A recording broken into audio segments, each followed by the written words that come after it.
Hi friends, మీకు ఈ video నచ్చినట్లయితే లైక్ చేయండి, సబ్స్క్రైబ్ చేయండి. వేదవతి విష్ణు దగ్గరికి వచ్చి, ఏంట్రా విష్ణు ఇలా జరిగింది, ఇప్పుడు ఎలా చేస్తావు అని చెప్పేసి అడుగుతూ ఉంటుంది. ఇంతలో ధర వాళ్ళ అమ్మని తీసుకొని విష్ణు వాళ్ళ ఇంటికైతే వస్తూ ఉంటుంది. అది చూడగానే విష్ణు వాళ్ళ ఫ్యామిలీ మొత్తం ధరని చూసి చాలా కోపగించుకుంటూ ఉంటారు. ఇంతలో అక్కడున్న విష్ణువును చూసి ధర, ఏంటి విష్ణు, నా మీద ఎంత కోపంగా ఉన్నట్టున్నావో అలా అని కళ్ళల్లోనే తెలుస్తుంది. నువ్వు ఎంత కోపంగా ఉన్నావో, నన్ను చంపేయాలనంత కోపం వస్తుంది కదా నిన్ను. అవకాశం ఇస్తే నన్ను చంపైనా చంపేస్తావు కదా విష్ణు నువ్వు అని చెప్పేసి అంటూ ఉంటుంది. ఆ మాటలు వినగానే అక్కడున్న విష్ణు అయితే చాలా కోపంగా ధరని చూస్తూ ఉంటాడు. ఇంతలో అక్కడున్న విష్ణు, అంత కోపం వద్దులే అని చెప్పేసి అంటూ ఉంటుంది.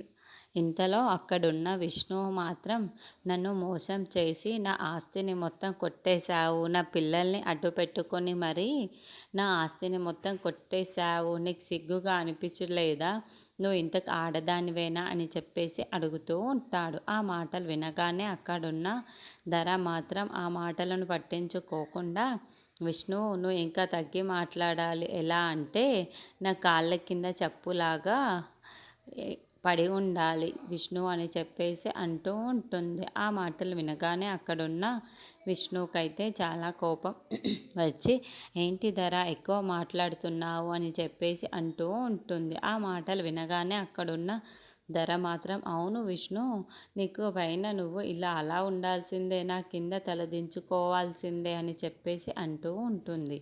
ఆ మాటలు వినగానే అక్కడున్న విష్ణుకైతే చాలా కోపం వచ్చేసి ధరని కొట్టడానికి ముందుకు వెళ్తూ ఉంటాడు. ఇంతలో అక్కడున్న వాళ్ళందరూ అయితే, విష్ణు ఏం చేస్తున్నావు, ఆగు అని చెప్పేసి అంటూ ఉంటారు.